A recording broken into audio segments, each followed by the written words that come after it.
अस्सलाम वालेकुम नाज़रीन, मैं हूं आपका मेज़बान खालिद जमील और आप देख रहे हैं प्रोग्राम डिबेट एट 8। और आज हम प्रोग्राम के दो हिस्से करेंगे और पहले हिस्से में हम बात करेंगे पाकिस्तान तहरीक इंसाफ और हुकूमत के दरमियान जो मामला चल रहे हैं। पाकिस्तान तहरीक इंसाफ ने 14 दिसंबर के बाद सिविल नाफरमानी की तहरीक की धमकी दे रखी है और दो नुकाती मुतालबात पेश किए हुए हैं कि उसके ऊपर अगर बात होगी तो ठीक है, नहीं तो फिर सिविल नाफरमानी की तरफ चलेंगे। अली अमीन गंडापुर साहब ने बयान दिया और वो कहा कि वो सोमनाथ के मंदिर की तरह जिस तरह से हमले किए जाते रहे हैं कि हम वफाक पे चढ़ाई करते रहेंगे। अताउल्लाह तारड़ साहब जो वज़ीर इत्तलात हैं PMLN के हुकूमत के भी, वो कहते हैं कि नाफरमानी की ऐसी की तैसी जो मर्ज़ी करना है कर लो, कुछ कामयाब नहीं होने देंगे। ये हालात किस तरफ जाएंगे, एक ये मामला हुआ। और दूसरा मामला जो है JUI का जो मदारस की रजिस्ट्रेशन का मामला लेकर, उस पर भी वो भी अपनी डेडलाइन उन्होंने दी हुई है 8 दिसंबर की। और उसके बाद के मामला जो हैं कि अब देखते हैं कि आज वो क्या अनाउंसमेंट होती है उनकी और कल से वो क्या करते हैं। उन्होंने भी इस्लामाबाद की तरफ लॉन्ग मार्च की धमकी दे रखी है। ये मामला और एक मामला जो है कि हम कुछ आज़ाद कश्मीर के अंदर बार बार बड़े वसी पैमाने पे मुजाहरे होते हैं और वो कानून जिस कानून के तहत इस्लामाबाद में सियासी जलसे जुलूस के ऊपर कदगने या पाबंदियाँ लगाई हुई हैं या मशरूत रखा गया है, बिल्कुल वही कानून आज़ाद कश्मीर में सदारती हुक्मनामे के ज़रिए नाफिज किया गया था, लेकिन वहाँ पे एहतजाज इतना हुआ कि वो कानून वापस लेना पड़ा। ये मामलात हैं जिनके ऊपर हम बात करेंगे। खेलदास गोस्तानी साहब हमारे साथ हैं, सीनियर रहनुमा है पाकिस्तान मुस्लिम लीग नून के, रुकन असम्बली भी हैं, और नदीम कुरैशी साहब पाकिस्तान तहरीक इंसाफ के रहनुमा और पंजाब असम्बली से मेंबर हैं। दोनों रहनुमाओं का बहुत शुक्रिया। कुरैशी साहब, ये जो सियासी तहरीकें, जलसे जुलूस आइन के अंदर बिल्कुल इनका हक है, और लेकिन अब बात जो है कि वो सोमनाथ के मंदिर में हमलों तक पहुंच गई और अली अमीन गंडापुर साहब भी जो है कि वो लगता है गंडासा लेके खड़े हैं और हुकूमत भी जो है वो कहती है ऐसी की तैसी हम भी तैयार खड़े हैं। तो ये मामला तो कुछ ज़्यादा आगे नहीं बढ़ रहे हैं।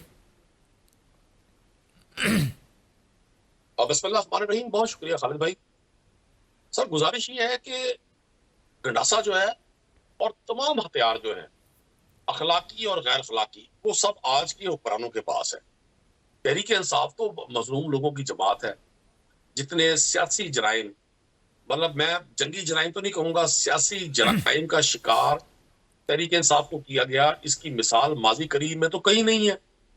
और अली अमीन गंडापुर साहब ने जो सोमनाथ के मंदिर की बात की, इससे पहले स्पीकर पंजाब असम्बली मलिक मोहम्मद अहमद खान साहब ने जब ये 26 तारीख को ये सानिया हुआ डी चौक का, जहां लोगों पर बड़े मुतशद्दिद अंदाज में फायरिंग की गई हुकूमती हुक्म पर, तो उस रोज स्पीकर साहब की मैं प्रेस कॉन्फ्रेंस सुन रहा था, तो उन्होंने फरमाया कि जी मैं हुक्मरानों से कहता हूं कि फौरी तौर पर इसका एक्शन ले। और जिस तरह से भी ऐसे निपटे, बड़ा तहकुमाना लहजा था। साथ ही वजीर दाखिला साहब का भी लहजा आपके सामने है, और वजीर इत्तलात ने भी फरमाया था उस वक्त तारड़ साहब ने कि जी एक छट्टा मारेंगे सब भाग जाए। तो मैं नहीं समझता, उस वक्त भी स्पीकर पंजाब असम्बली ने ये एग्जांपल कोट की थी पोलिटिकली कि जी ये कोई सोमनाथ का मंदिर है जिसपे महमूद और गजनवी ने हमले करने हैं। तो मेरा ख्याल है गंडापुर साहब ने उसी पॉलिटिकल बयान का पॉलिटिकल जवाब दिया है। ऐसा नहीं है कि हम पाकिस्तान में कोई इंतशार चाहते हैं, हम पाकिस्तान में कोई फसाद चाहते हैं। ये तो एक बयानिया बनाने की पूरी कोशिश की जा रही है। ये खालिद साहब, मैंने पिछले 3 दहाइयों में, मैं सियासत का तालिब इल्म हूं, मैंने पहली हुकूमत देखी है जो सिर्फ बयानिए से, एक परसेप्शन से गवर्नमेंट चलाना चाह रही है। अपने सियासी हरीफ का मुकाबला अगर ये गुड गवर्नेंस से करते, अगर ये कारकर्दगी से करते, अगर ये मीडिया को कंट्रोल करने की बजाय हकीकी मानों में डिलीवर करते, तो शायद पाकिस्तान की आवाम की तवज्जो इनकी तरफ हो जाती। आज अगर 90% लोग इस हुकूमत से मायूस नजर आते हैं, इस हुक्मरान इत्तेहाद को वो समझते हैं कि ये 40 साल से पाकिस्तान में ऑलमोस्ट इक़्तिदार में है, और उसके बावजूद पाकिस्तान के मसाइल वहीं खड़े हैं। लोग सुनते सुनते इनके राग बूढ़े होना शुरू हो गए हैं। इनकी वही कहानी है कि पाकिस्तान के हालात बड़े नाजुक है जी, और अब हम इसको ठीक करेंगे। मतलब 4 बार हुक्मरानी करने के बावजूद अभी ये चीजें ठीक करेंगे। ये इनिशियल स्टेज पर है। ये 83 से पाकिस्तान के हुक्मरान है, और आज भी इनकी वही गुफ्तगू है जो 84 में, 85 में, 88 में, 90 में, और अभी 2018 तक करते रहे। तो मैं नहीं समझता कि तहरीक इंसाफ का कोई इस तरह का इरादा है। अगर हुकूमत की तरफ से आज इस कमेटी का अनाउंस किया गया तहरीक इंसाफ की तरफ से, अगर हुकूमत अब सही मानों में चाहती है, चूंकि आप भी और दीगर हमारे एनालिस्ट दोस्त भी, एंकर्स भी, जर्नलिस्ट भी ये सवाल करते रहे कि ये तहरीक इंसाफ डायलॉग क्यों नहीं करती, तहरीक इंसाफ तो स्टेब्लिशमेंट से डायलॉग करना चाहती है। तो अब तो अनाउंस हो गया ना कि जी हम हुकूमत से भी बात करने के लिए तैयार हैं, हम चाहते हैं कि इस सिस्टम को आगे बढ़ाया जाए, लेकिन इस सिस्टम में जो फ्लॉज हैं, इस सिस्टम की जो खराबी है, और तहरीक इंसाफ को जो एक पोलिटिकल विक्टिम बनाया हुआ है, तहरीक इंसाफ के लोगों पर जो मुकदमात हैं, इमरान खान साहब को जो नाजायज कैद में रखा गया है, वो जेल में है, उन पर रोज 2-4 मुकदमे दर्ज हो जाते हैं।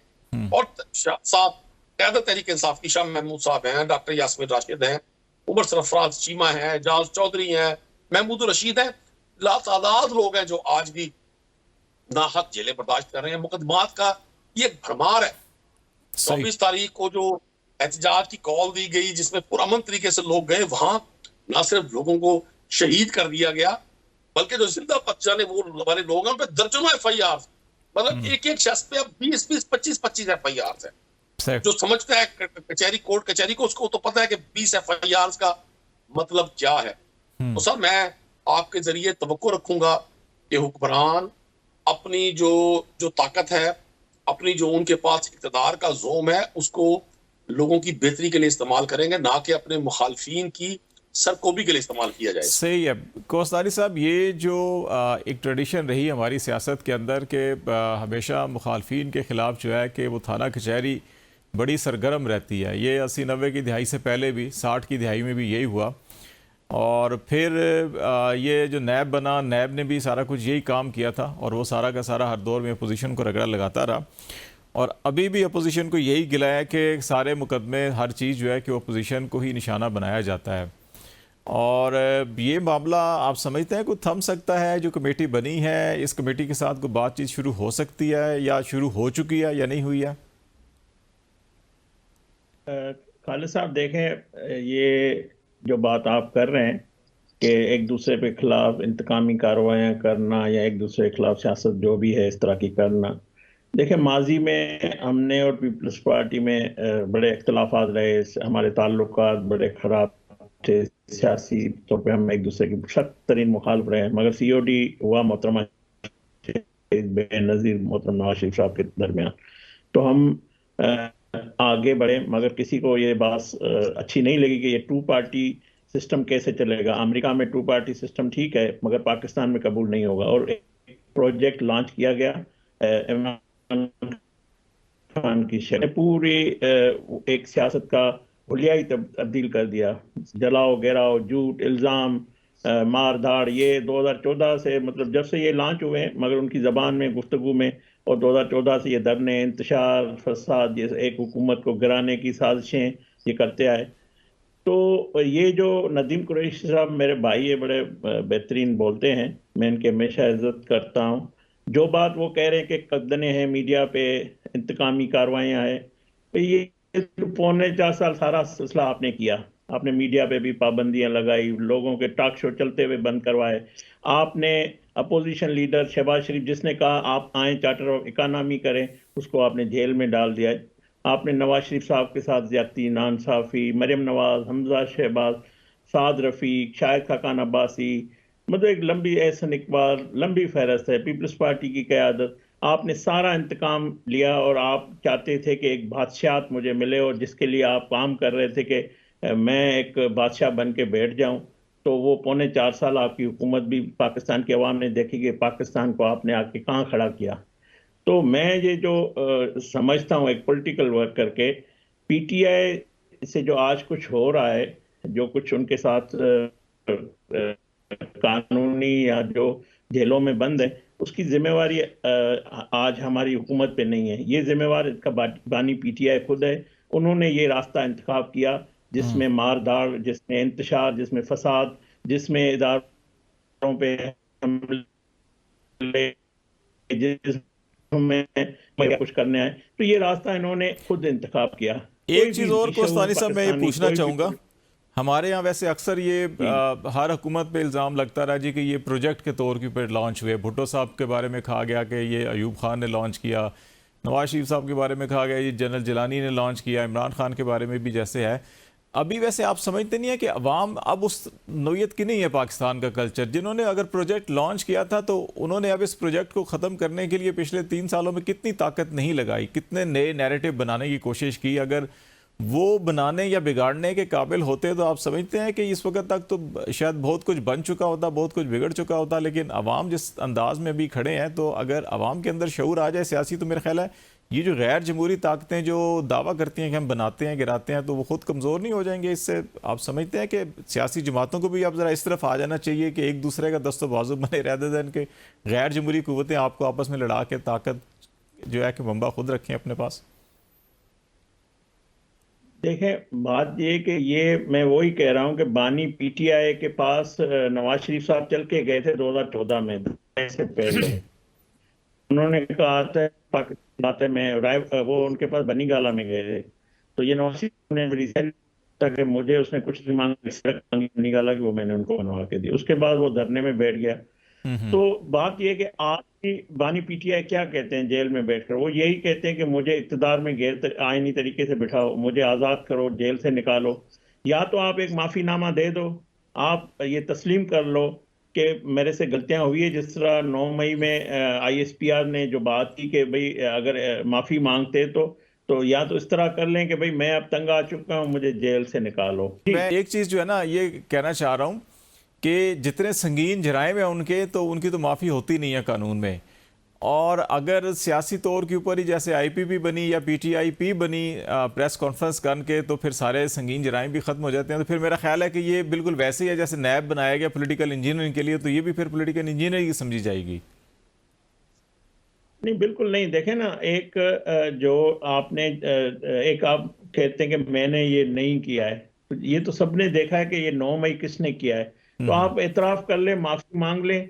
हम जो दहशतगर्द होते हैं जो बंदूक उठा के बलूचिस्तान में या वो जब वो झुकते हैं या माफ़ी मांगते हैं, तो उनको भी तो आज़ाद कर देते हैं। वो कहते हैं कि आइंदा मैं ऐसा नहीं करूंगा। तो ये रास्ता एक कानूनी है, ठीक हो मैं गया, समझता हूँ। इस ठीक। मैं ज़रा ब्रेक ले लेता हूँ, ब्रेक लेते हैं तो वापस आते हैं, ये गुफ्तगू भी आगे बढ़ाते हैं, और फिर थोड़ा सा ये मामला जो सियासी आज़ादियों का मामला जो पाकिस्तान में भी गिला शिकवा है अपोजिशन को, और आज़ाद कश्मीर में भी है, और वहाँ पे तो अवाम ने भरपूर एहतजाज किया और उसको मनवा भी लिया, तो पाकिस्तान में ऐसे मामला क्यों नहीं हल हो सकते, इस पर बात करेंगे। ब्रेक के बाद हमारे साथ रहेगा जी।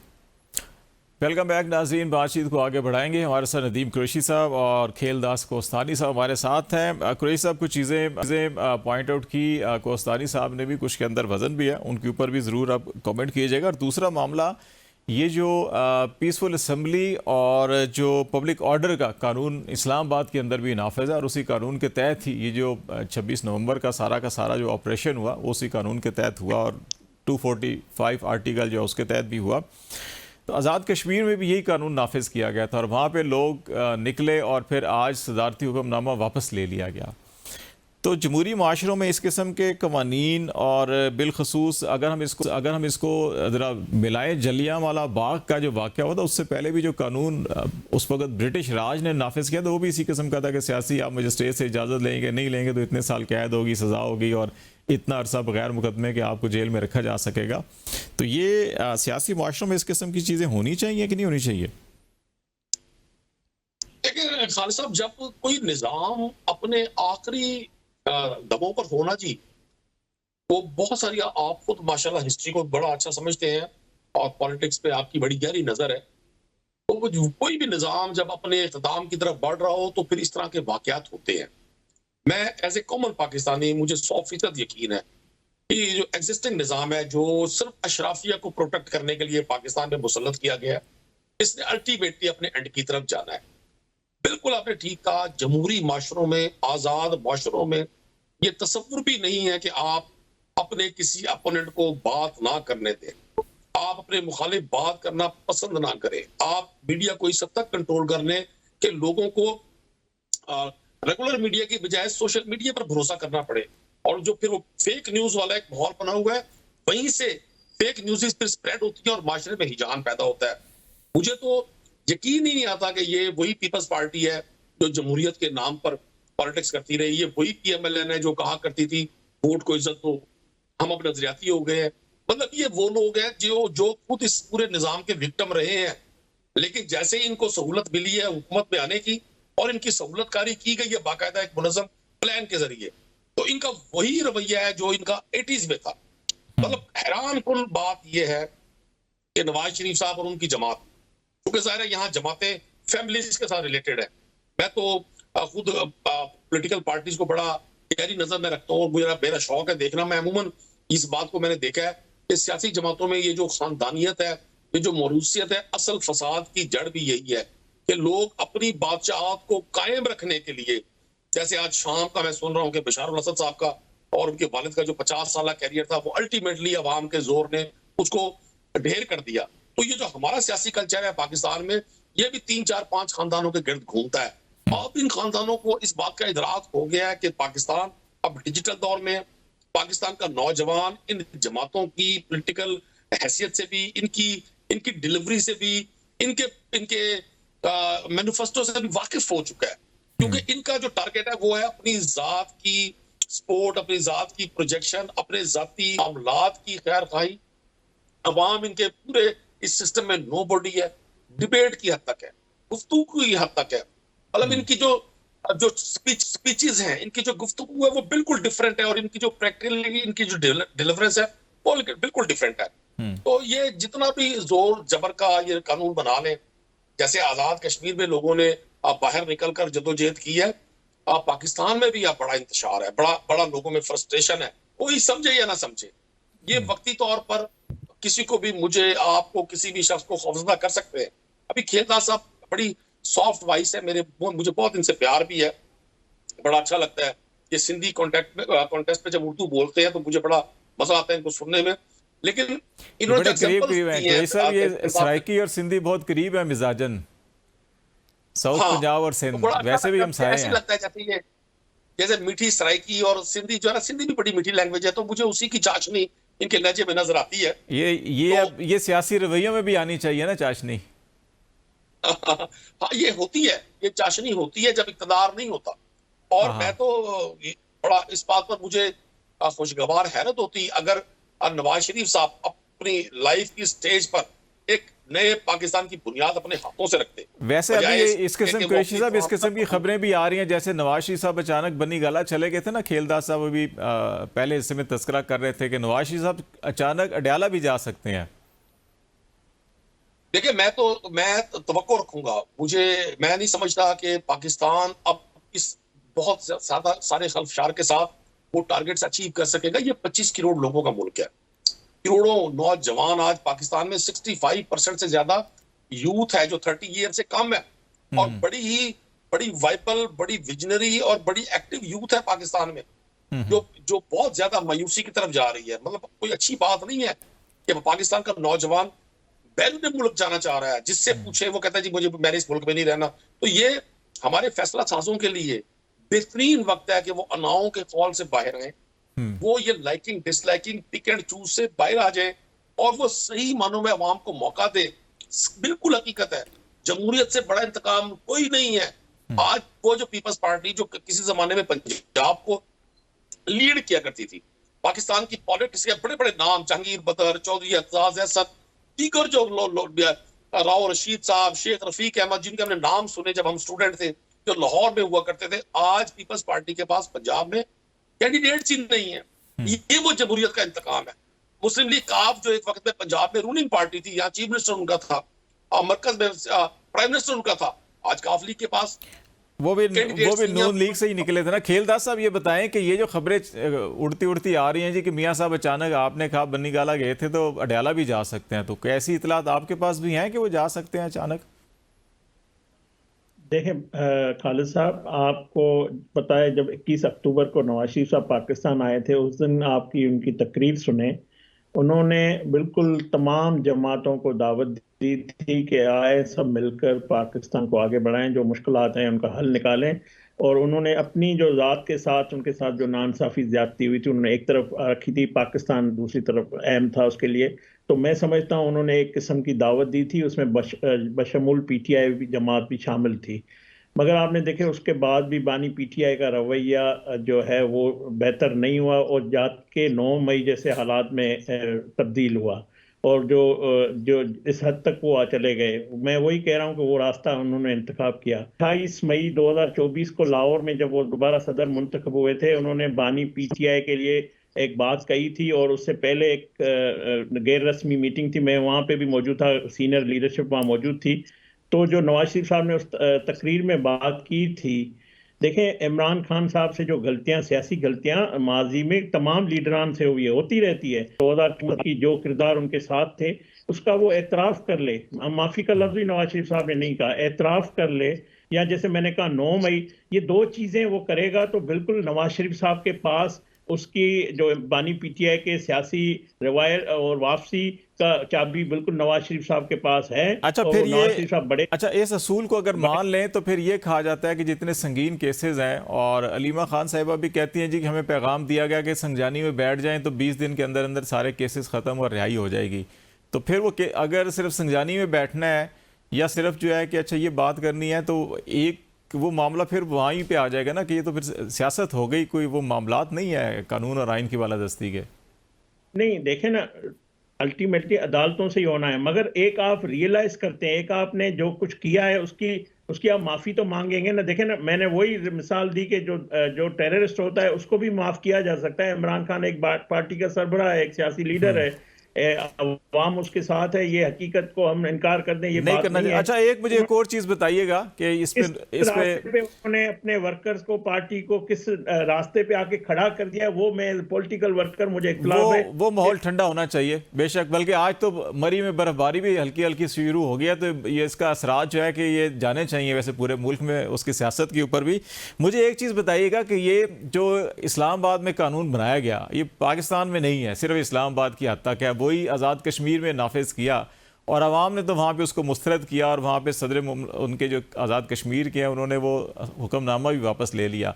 ये आप समझते हैं कि ऐसे कवानीन जो अंग्रेज़ के दौर में उस वक़्त बरसग़ीर में तहरीकों को या सियासी अवामी जद्दोजहद को रोकने के लिए बनाए गए, तो वो हम दोबारा से आज 100 साल बाद दोबारा फिर अपने ऊपर लागू करना शुरू कर दें, तो हमें 100 साल तो आगे जाना चाहिए, हम पीछे क्यों चले गए हैं? पहली बात देखें यह है कि आप 4.25 साल की जब इनकी हुकूमत थी, आखिर में इन्होंने IMF से ये पीछे हट गए थे, जो पाकिस्तान दिवालिया पे आके खड़ा हो गया था, उस वक्त वज़ीर आज़म शहबाज शरीफ साहब आए, उन्होंने मुश्किल फैसले किए, 150 रुपये लीटर पेट्रोल बढ़ाया, मगर आपने देखा अवाम ने रियलाइज किया कि ये जो उनकी हुकूमत से गलत फैसले हुए हैं, मुश्किल फैसले, अवाम ने कुर्बानी दी मुल्क के लिए, कौम के लिए, कि उन्होंने उस मुश्किल फैसलों को अपने पे मतलब एहतजाज में तब्दील नहीं किया। उन्होंने वो मुश्किल दौर देखा, अवाम ने उसमें कंट्रीब्यूशन किया। पाकिस्तान की अवाम, पाकिस्तान देखें होगा तो हम सब हैं, हमारी सियासत भी है, तो उस वक्त भी अवाम सड़कों में, हालांकि इन्होंने बड़ी कोशिश की, नहीं निकली। अभी भी देखें आप, इस्लामाबाद में ताजिर गए थे अदालत में कि क्यों बार बार ये फसाद फितना आता है और सड़कें बंद, इस्लामाबाद के शहरियों के हुकूक नहीं है। तो ये मैं वो बार बार कह रहा हूं कि बानी PTI को जो रास्ता फसाद का है, एहतजाज का है, असले का है, ताकत का है, या अपने वर्करों को कफन बांध कर आने, ये जो जबान है ये बंद करनी होगी, सियासी तरीके से इनको आना होगा। सियासी तो बात आगे बढ़ सकती है। चलें, बहुत शुक्रिया खेलदास कोसानी साहब और नदीम कुरैशी साहब, बहुत शुक्रिया आप दोनों का कि मामला किसी तौर के ऊपर भी यकीनी तौर पे तशद्दुद के साथ आगे नहीं बढ़ सकते। अफाम तफहीम और बातचीत अगर होगी तो मामला हल होंगे। ब्रेक लेते हैं, ब्रेक के बाद वापस आते हैं। तो फिर शाम में बहुत तेज़ी के साथ हालात चेंज हुए हैं और बड़ी तेज़ी के साथ ताज़ा तरीन ख़बरें भी आ रही हैं, तो उस हवाले से कि शाम में क्या डेवलपमेंट हो रही है हम बात करेंगे ब्रेक के बाद। हमारे साथ रहेगा। वेलकम बैक नाज़रीन, प्रोग्राम के इस हिस्से में हम बात करेंगे शाम की सूरत हाल की कि वहाँ पे बहुत तेज़ी के साथ हालात बदले हैं और 54 साल के बाद असद ख़ानदान का जो हुक्मरानी का दौर था वो ख़त्म हुआ और वहाँ पे अभी जो मुखालफीन है या जिनको बागी कहा जा रहा है कि उन्होंने कंट्रोल संभाल लिया है और इसके साथ साथ इसराइली फ़ौजों के वहाँ पे दाखिले की भी इतलात मिल रही हैं। ये क्राइसिस जो है कि वो कितना इस पूरे खित्ते को, मिडल ईस्ट के खित्ते को मुतासर करेगा, या इस सारी सूरत हाल के बाद क्या नई डेवलपमेंट हो सकती हैं और पाकिस्तान की इस सारी सूरत हाल के ऊपर क्या पोजीशन होनी चाहिए या हो सकती है, इस पर हम बात करेंगे। डॉक्टर जमील खान साहब हमारे साथ हैं, साबिक के सफ़ीर हैं और डिप्लोमेट रहे हैं। डॉक्टर साहब बहुत शुक्रिया। ये जो डेवलपमेंट हो रही है शाम में, आप बतौर एक सफारतकार इनको कैसे देख रहे हैं, मिडल ईस्ट के पर्सपेक्टिव में भी और पाकिस्तान के पर्सपेक्टिव में भी? जी, पूरा जियोपॉलिटिकल लैंडस्केप चेंज होता हुआ नजर आ रहा है। रहा असद का सवाल 54 साल और खासतौर पर लास्ट जो 13 ईयर्स हैं, 13 साल हैं, वो मुजाहिमत उनके खिलाफ होती रही। लेकिन जाहिर है एक लावा सा तो पक रहा था, काफी अरसे से पक रहा था, लेकिन उससे कटा नजर इससे फायदा किसने उठाया? जाहिर है फायदा सबसे बड़ा इजराइल को, और सपोर्टेड बाय यूनाइटेड स्टेट्स।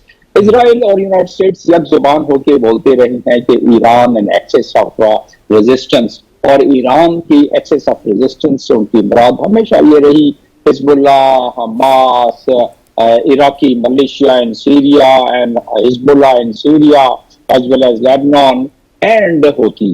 तो ये उनके लिए तो एक बहुत बड़ी जियोपॉलिटिकल गेन है इजराइल के लिए कि अब सीरिया न्यूट्रलाइज हो गया, लेबनान तकरीबन न्यूट्रलाइज हो गया। लेबनान में आने वाली हुकूमत अब सुन्नी डोमिनेटेड हुकूमत होगी। सीरिया में आने वाली हुकूमत एलावाइट्स के बजाय सुन्नी डोमिनेंट हुकूमत होगी, जिस तरह के अपोजिशन वहां की जो है उसमें जाहिर है सल्फी और सुन्नी उसमें ज्यादा है। तो उसका मकसद तो ये हुआ कि अब ईरान की जो जमीनी रसदगाह थी, ईरान, इराक, सीरिया, लेबनान और उधर फलस्तीन भी, तो ये मामला अब कट गया। अब जब ये कट गया तो इसका मतलब ये है कि ईरान को हमने हॉरिजेंटल रेजिस्टेंस जो वो करके अपने से दूर रखता था इजराइल को, वो सलाहियत काफी हद तक, बहुत हद तक मदम हो गई। अब जब ये मदम हो गई तो आने वाली जो मंजरनामा है वो किस चीज का पेशनामा है, देख लेने के लिए वो भी देख लेते हैं। इजरायली प्राइम मिनिस्टर नेतन्याहू ने एक मरतबा नहीं तकरीबन 10 मरतबा कहा है कि हम ईरान को न्यूट्रलाइज करेंगे, उसके न्यूक्लियर फैसिलिटीज को न्यूट्रलाइज करेंगे, और ईरान ही सबसे बड़ा दहशतगर्द है। उसने जनरल असेंबली में भी जिक्र किया इस बात का इजराइल ने, और अमेरिका भी बहुत दफा ये बात करता रहा है। तो अब ये है कि इसका मतलब ये हुआ कि जो तैयारियां जब JCPOA जब न्यूक्लियर एकॉर्ड हो रहा था, और ओबामा के जमाने में भी इजराइल यही कहता था कि भाई आप ये ना करें, बल्कि हमें न्यूट्रलाइज करने दें, हमें इजाजत दें कि हम हमला करने ईरान पर। तो ये मामला उस वक्त से चला रहा है, और पिछले अय्याम में, पिछले महीनों और एक आध साल में तो बहुत ज्यादा उसमें तेजी आ गई। सोने पे सुहागा ये है कि जॉन बोल्टन ये कहते हैं, और इजराइल के काफी और अफराद लीडरशिप के कहते हैं कि ईरान ने इनरिचमेंट का वो लेवल अख्तियार कर लिया है, यानी 60% से ज्यादा हो गया है कि वो जब चाहे, बल्कि जॉन बोल्टन तो कहता है कि ईरान ने न्यूक्लियर कैपेबिलिटी हासिल कर ली है। और जॉन बोल्टन एक बहुत इंपॉर्टेंट आदमी है, एडवाइजर रहा है ट्रंप के साथ और डिप्लोमेट रहा है सारी जिंदगी। तो वो कहता है कि जी आप न्यूट्रलाइज करें इसको, ईरान के मामले को। तो अब यही मामला नजर जो आता है कि ईरान के पास कोई ऑप्शन नहीं है, हॉरिजेंटल कैपेबिलिटी ईरान की कम कर दी गई है, लिहाजा अब उसके पास वर्टिकल कैपेबिलिटी वैसे ही मौजूद है। वर्टिकल कैपेबिलिटी से मुराद कि वर्टिकल उसके ड्रोन्स जो कि बहुत ज्यादा सोफिस्टिकेटेड हैं, उसके मिसाइल्स जो कि बहुत ज्यादा सोफिस्टिकेटेड हैं। और अगर ये बात जॉन बोल्टन की दुरुस्त है कि उन्होंने न्यूक्लियर कैपेबिलिटी हासिल कर ली है, तो ईरान को अगर दीवार से लगाया जाएगा तो, और वो अपनी एग्जिस्टेंशियल थ्रेट महसूस करेगा, वो नहीं चाहता, इस वक्त महसूस होता है कि वो नहीं चाहता कि जंग में वो कूद जाए, लेकिन अगर उस पर घेरा मजीद तंग करते रहे तो फिर। दूसरा रुख आपने पाकिस्तान का पूछा मुझसे कि पाकिस्तान और पाकिस्तान जैसे बहुत सारे ममालिक, एक के ट्रंप के 21 जनवरी के बाद और पिछली दफा भी ट्रंप का एक बहुत बड़ा पैशन था कि इब्राहिम अकॉर्ड में जितने ज्यादा ममालिक शामिल हो जाएं इस्लामिक ममालिक तो बेहतर रहेगा। और उस जमाने में उन्होंने इंसेंटिव भी दिया, 5-6 ममालिक शामिल भी हुए। लेकिन अब इस मरतबा जब उनका इन्फ्लुएंस इस पूरे इलाके में मजीद बढ़ जाएगा, यानी कि इजराइल का इन्फ्लुएंस बढ़ जाएगा, तो फिर जाहिर है कि उस इन्फ्लुएंस की वजह से जो वहां के छोटे ममालिक या कम ताकतवर ममालिक हैं, जाहिर के तमाम ममालिक ने तो अपनी ताकत जो है वो उनकी इतनी है कि वो मज़ामत भी नहीं कर सकते। तो उस लिहाज से अगर देखा जाए तो फिर ये होगा कि ट्रंप के उस जो पैशन है और उनके मुताबिक कि दुनिया में अगर आपने इसमें इस इलाके में पीस लाना है तो इब्राहिम अकॉर्ड को बढ़ाएं, और पाकिस्तान जाहिर है उससे मुबर्रा नहीं रह सकता। पाकिस्तान पर भी इस मामले में इन्फ्लुएंस आएगा। सऊदी अरब ने अगर ज्वाइन कर लिया जैसा कि मालूम होता है, और बाकी मामला अगर इसी तरह इन्फ्लुएंस बढ़ता रहा, तो पाकिस्तान को फिर अपना इससे जाना पड़ेगा। अच्छा, एक सवाल यहाँ पे डॉक्टर साहब ये पैदा हो रहा है, मेरे ज़हन में भी सवाल आ रहा है कि अगर ईरान को न्यूट्रलाइज किया जा रहा है, लबनान शाम जो है कि वो भी हो चुके, और अभी एक तवाना आवाज़ अगर फ़लस्तीन के हवाले से वहाँ पे हमें तुर्की की नज़र आती है, सिर्फ जो बराह रास्त इसराइल के कहीं करीब करीब या आमने सामने उसका जोग्राफिया बनता है।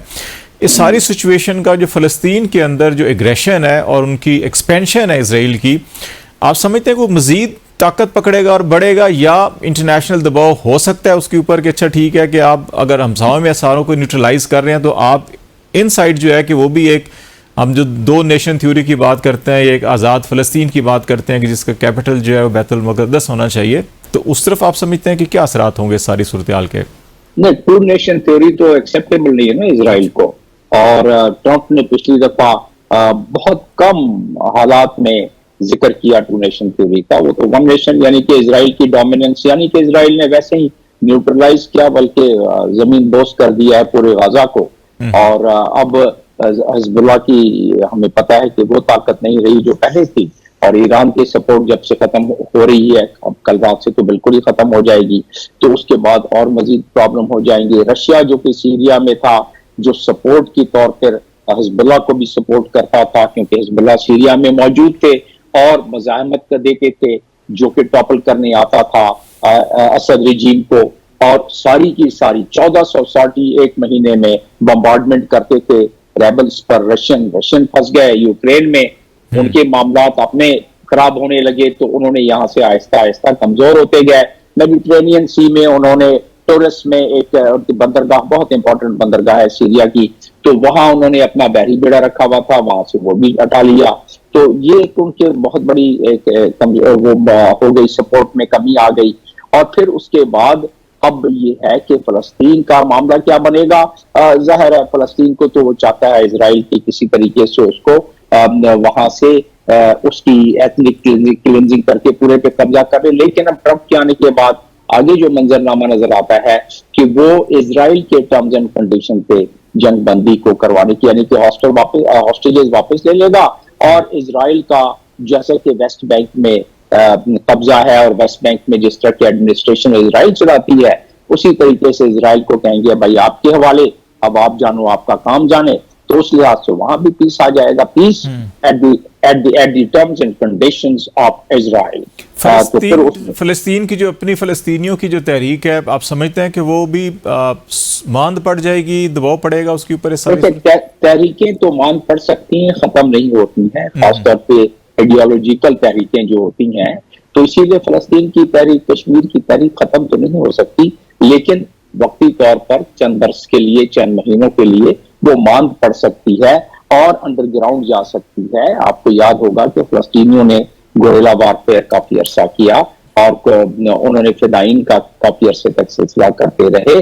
और उस लिहाज से अगर देखा जाए तो खदशा और खतरा यही है कि जब इन फोर्सेस को, इन तहरीकों को, जो कि आइडियोलॉजिकल तहरीकें हैं, तो और उनकी अपनी बड़े जबरदस्त ग्राउंड्स हैं जिसकी वजह से वो अपनी तरीके, उनका वतन है, वतन छीन लिया गया, तो उस लिहाज से वो तहरीकें अंडरग्राउंड होती हैं, तो फिर फिदाइन भी बन सकते हैं और मजीद दहशतगर्दी भी इलाके में बढ़ सकती है अंडरग्राउंड। लेकिन इसराइल ने अपने आप को फोर्टिफाई किया हुआ है, नुकसान दूसरों का ही होगा। जी अच्छा, एक तरफ डोनाल्ड ट्रंप का जो स्टेटमेंट था वो ये कह रहे थे कि जी के अमेरिका का इससे कोई लेना देना नहीं है कि वहाँ शाम में क्या हो रहा है क्या नहीं हो रहा, और दूसरा ये बता दें कि जो अभी सारी सिचुएशन डेवलप हो गई है कि अमेरिका का यकीनी तौर के ऊपर, जैसे आपने भी कहा कि ट्रंप ने पहले भी इस्लामी ममालिक के ऊपर जोर दिया था कि वो सारे का एग्रीमेंट का हिस्सा बने, इस सारी सिचुएशन में क्या OIC कोई रोल अपना प्ले कर सकती है कि इज्तिमाई तौर के ऊपर मुस्लिम ममालिक फ़लस्तीन कॉज को देखकर, अब हम बाकी चीज़ें एक साइड पे छोड़ देते हैं कि अच्छा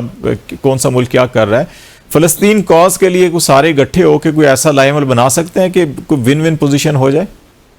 नहीं, वो इसराइल के टर्म्स एंड कंडीशन पर तो उनको करना पड़ेगा OIC को, क्योंकि OIC न पहले कुछ कर सकी फलस्तीन के हवाले से। हालांकि फलस्तीन के हवाले से preamble of charter of OIC उसमें दिया हुआ है, उसके 16वें पैराग्राफ में दिया हुआ है कि हम फलस्तीन की काज को हमेशा सपोर्ट करेंगे, और अल-कुद्स अल-शर्क जो है वो हमारा हमेशा फलस्तीन का दारुल खिलाफा रहेगा। ये उनके प्रीएम्बल में दिया हुआ है। उनके आर्टिकल 18 में दिया हुआ है OIC के चार्टर में कि फलस्तीन के लिए अलहदा डेडिकेटेड जो एडिशनल सेक्रेटरी जनरल अपॉइंट और वो सिर्फ फलस्तीन पे काम करेगा। और ये भी दिया हुआ है कि अगर मुस्लिम उम्मा पर कहीं भी कोई प्रॉब्लम आती है तो एक्स्ट्रा ऑर्डनरी मीटिंग कॉल करके एक्शन लिया जाएगा। तो हमने देख लिया कि पिछले जब से जुल्म और तादबी, जबर और सितम और ये जारी है जेनोसाइड, जो कि आईसीसी कहता है, हम तो कहते ही रहे हैं लेकिन आईसीसी भी कहता है कि जेनोसाइड वहां हुआ है, तो उसके बावजूद ओआईसी ना अपने बायलैटरल सैंक्शन लगा सके, ना मल्टीलैटरल सैंक्शन लगा सके, ना ये कह सके कि इजराइल की मसनूआत हम नहीं खरीदते हैं, चेजा कि वो कोई रेजिस्टेंस पेश कर सकते। तो मैं नहीं समझता कि ओआईसी जिस तरह के पहले कुछ नहीं कर सका, अब भी महसूस होता है कि कुछ नहीं। वो रेट्रिक जो है कि बस डायलॉग और इजराइल को ये नहीं करना चाहिए और इजराइल को बंद करना चाहिए, जंग बंदी बंद होनी चाहिए और ये जेनोसाइड हो रहा है, तो वो कहते हैं ना कि सरे महफिल वो ख्वाबों के महल तामीर करते हैं, इलाजे गम नहीं करते, फकत तकरीर करते हैं। तो ओआईसी का तो हमने पूरा ट्रैक रिकॉर्ड निकाले, मेरे पास सारे उनके रेजोल्यूशंस पड़े हुए हैं। वो रेजोल्यूशन खुद इतने ढीले ढाले होते हैं कि उसकी कोई इम्प्लीमेंटेशन नहीं होती। बहुत शुक्रिया। डॉक्टर जमील खान साबिक सफ़ीर हमारा रसीद कर रहे थे और इस वक्त हम डिस्कस कर रहे थे शाम में बदलती हुई सूरत हाल और उसके असरात खित्ते के ऊपर क्या पड़ सकते हैं। आज तक के लिए इतना ही। खालिद जमील को इजाज़त दीजिए। अल्लाह हाफिज़।